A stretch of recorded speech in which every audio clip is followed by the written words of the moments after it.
السلام علیکم۔ 2024 کے مئی میں بہت شدید قسم کی ہیٹ ویوز کی اطلاعات تھیں اور باقی بہت شدید ہیٹ ویوز اور گرمی ہے۔ دیکھیے آج کی آڈیو ہیٹ ویوز پر ہے اور اس کے دو پارٹ ہوں گے، ایک لیمین کے لیے، عام لوگوں کے لیے، اور کچھ اسپیسیفک جو ہے معالجین یا پریکٹیشنر کے لیے۔ تو آئیے میں آپ کو بتاتا ہوں کہ ہیٹ ویو ایکچوئل ہوتی کیا ہے اور ہمیں کس طرح اثر کرتی ہے انسانوں پر۔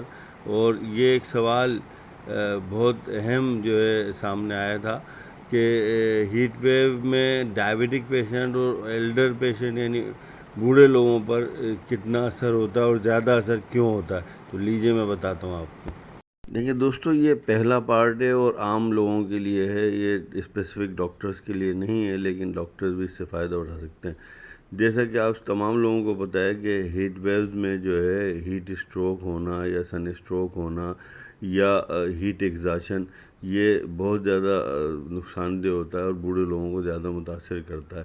یہاں میں نے ایک سر جو ہے انسانی سر کو میں دکھا رہا ہوں، تو میں یہ بتانا چاہتا ہوں کہ زیادہ تر عدل سے شروع سے ہی لوگوں کا کہنا یہ ہے کہ انسانی سر جو ہے تمام انسانوں کا کنٹرولر ہوتا ہے، اور شدید گرمی ہو، سردی ہو یا کچھ بھی ہو، تو اگر آپ سر کو بچا کے رکھتے ہیں، ڈھانپ کے رکھتے ہیں، اس کو کور کر لیتے ہیں تمام موسمی تغیرات سے، تو انسانی جسم کو اتنا زیادہ اثر نہیں ہوتا۔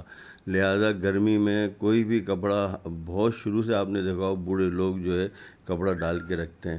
بلوچستان میں اگر آپ نے نوٹ کیا ہو تو یہ شدید گرم علاقوں میں جہاں کہ گرمی بہت زیادہ پڑتی ہے، میدانی علاقے ہیں، وہاں ایک خاص قسم کی پگڑی یا پگ جو ہے وہ لوگ شروع سے ہی لگاتے ہیں، اور اس پگ کا جو ہے ایک حصہ جو ہے جو پیچھے کی طرف، ہمارے سر کے پیچھے ریڑھ کی ہڈی طرف نیچے تک آ رہا ہوتا ہے۔ یہ وہاں کا پہناوا نہیں بلکہ وہاں کی ضرورت تھی اور اب روایت ہو گئی ہے۔ اسی طرح ویسٹرن میں کاؤ بوائز جو ہوتے ہیں، وہ شدید گرمی میں جو ہے چرواہے ہوتے ہیں، ان کا آپ نے ہیٹ دیکھا ہوگا جو آگے سے آنکھوں کو کور کیا ہوا ہوتا ہے، دھوپ نہیں پڑنے دیتا، لیکن پیچھے سے سر کے ساتھ ساتھ پیچھے سے ریڑھ کی ہڈی تک کو شیڈ دے رہا ہوتا ہے یا سایہ دے رہا ہوتا ہے۔ یہ ایک اہمیت کی بات ہے۔ لہٰذا کسی بھی انسان، خاص کر بوڑھے لوگوں کو ہیٹ ویو سے یا ہیٹ اسٹروک سے بچنے کا واحد طریقہ یہ ہے کہ اپنے سر کو ڈھانپ کے رکھیں، یا تو وہ باہر جائیں نہیں یا سر کو مکمل طور پہ کور رکھیں، انشاءاللہ بہتری رہے گی۔ دوستو یہ پارٹ تو عام لوگوں کے لیے تھا، آئیے اب میڈیکل پروفیشنلز کے لیے بات کرتے ہیں۔ جیسا کہ تمام ہیلتھ کیئر پرووائڈر جانتے ہوں گے کہ انسانی برین کے کئی حصے ہوتے ہیں، اور جسم کا ہر حصہ برین کے کسی نہ کسی حصے کے تابع یا زیر اثر ہوتا ہے، اور برین کا ہر حصہ کسی نہ کسی پارٹ آف باڈی کو کنٹرول کر رہا ہوتا ہے۔ یہ اہم ترین معلومات ہونی چاہیے۔ دوستو یہ برین کا اہم ترین پارٹ اور قدیم اور بہت ہی پرانا پارٹ آف برین میں آپ کو بتا رہا ہوں، یہ ہے میڈولا اوبلنگیٹا، اور یہ اسپائنل کارڈ جسے ہم کہتے ہیں رحم مغز، اور یہ بہت ہی امپورٹنٹ اور اہمیت کا عامل ہے۔ اسے میں مختصر بیان کرنے کی کوشش کروں گا کہ اس کے زیر اثر کیا آتا ہے۔ دل کی دھڑکن پوری اس کے زیر اثر آتی ہے، ہمارا پھیپھڑوں کا فنکشن اس کے زیر اثر آتا ہے، اور ہمارا بلڈ سرکولیشن اس کے زیر اثر آتا ہے۔ یہ تین امپورٹنٹ ترین کام ہے جو یہ کنٹرول کرتا ہے اور اس کے زیر اثر آتے ہیں۔ انہی تینوں فنکشنز کی بنیاد پر یہ شدید ترین موسمی تغیرات میں، یعنی شدید سردیوں میں بھی اور شدید گرمیوں بھی، انسانی جسم کو موسمی تغیرات سے بچاتا اور اس کا ٹیمپریچر مینٹین کرتا ہے، اور اس کو اس موسم کے مطابق ڈیل کرنے کی کوشش کرتا ہے۔ دیکھیے جب شدید گرمی ہوتی ہے تو ہمارے کولنگ سسٹم کا ایک تو یہ ہے کہ پسینہ ہمیں زیادہ آتا ہے، اور کنڈکشن ہوتی ہے، تو اس طرح ہمیں جو ہے گرمی ختم ہو جاتی ہے۔ دوسرا یہ ہے کہ بلڈ سرکولیشن جو ہے وہ اسکن کی طرف جاتی ہے، جس سے کہ ہمارا ٹیمپریچر کنٹرول ہوتا ہے۔ تو یہ دونوں کام اس کے زیر اثر آتے ہیں، اور شدید سردیوں میں یہ کیا کرتا ہے کہ ہمارے جسم میں لرزہ یا شیورنگ پیدا کرتا ہے، جس سے کہ ہیٹ پروڈیوس ہوتی ہے اور ہمارا ٹیمپریچر مینٹین رہتا ہے۔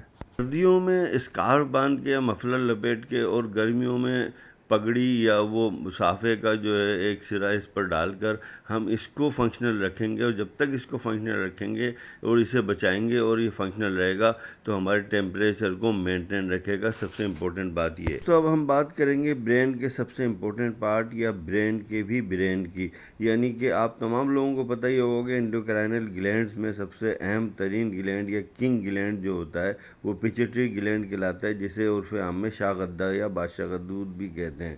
دیکھیے یہ جو پیچیٹری گلینڈ ہے یہ پورے سسٹم کو، ہمارے برین کے جو زیر تابع جسم ہے اس کے پورے سسٹم کو، انڈوکرائنل گلینڈز کو کنٹرول کرتا ہے، اور اس کا سب سے امپورٹنٹ پارٹ ہوتا ہے ہائپو تھیلمس۔ ہائپو تھیلمس کیا کام کرتا ہے اور کیا فنکشن ہے یہ میں آپ کو بتاتا ہوں۔ دوستو گرمیوں یا شدید گرمیوں میں جلد سے اسکن سے آنے والے سگنلز کو ہائپو تھیلمس دیکھ کر تو سویٹ گلینڈ کو آرڈر کرتا ہے کہ پسینہ خارج کریں، جس سے یہاں سے ایواپوریشن ہوتی ہے اور اسکن ٹھنڈی ہوتی ہے۔ اس کے ساتھ ساتھ وہ بلڈ ویزلز کو بھی مینیج کرتا ہے کہ وہ زیادہ سے زیادہ خون جو ہے وہ جلد کی طرف جاتا ہے، جلد کی نالیوں میں جاتا ہے اور وہاں کی جلد کی ٹھنڈک کو لے کر واپس آتا ہے۔ اس طرح باڈی جو ہے ہمارا ٹیمپریچر مینٹین رکھتی ہے۔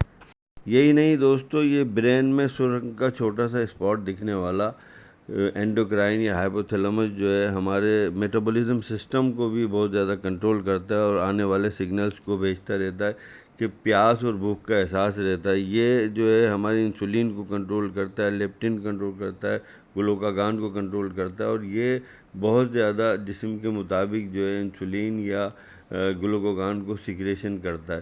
تو یہ ایک ماسٹر غدہ ہے۔ تو دوستو اتنا تو سمجھ میں آ گیا ہوگا کہ اگر ہم پیچیٹری گلینڈ یا ہائپو تھیلمس اور میڈیولا اوبلنگیٹا کو اور اسپائنل کارڈ کو محفوظ رکھیں اور شدید موسمی تغیرات سے بچا کے رکھیں کسی بھی ذریعے سے، تو ہم پوری طرح سے محفوظ رہ سکتے ہیں، ہمارا جسم ایڈورس سے محفوظ رہ سکتا ہے ہیٹ اسٹروک وغیرہ کے۔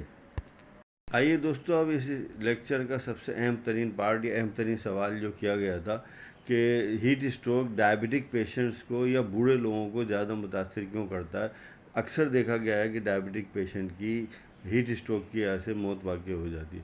مجھے لگتا ہے کہ کوئی ایمرجنسی آئی ہے۔ دوستو پورے لیکچر کو دیکھنے اور سمجھنے کے بعد آپ کی سمجھ میں یہ آ گیا ہوگا کہ تمام معاملہ جو ہے نروس سسٹم کا یا ہمارے احساسات کا ہے۔ دیکھیے بڑھاپے میں خاص کر ڈائبٹک پیشنٹ کو ڈائبٹک نیوروپیتھی یا نیوروپیتھی ہو جاتی ہے، بڑھاپے میں بھی نیوروپیتھی ہو جاتی ہے، اور ہماری جلد جو ہے وہ میسیج بھیجنے سے قاصر رہتی ہے، اور ہمارے برین سے بھی جو ہے میسیج جلد کی طرف یا سویٹ گلینڈ کی طرف نہیں آتے، اور ہم جو ہے اپنے آپ کو رائٹ وے میں بچا نہیں پاتے۔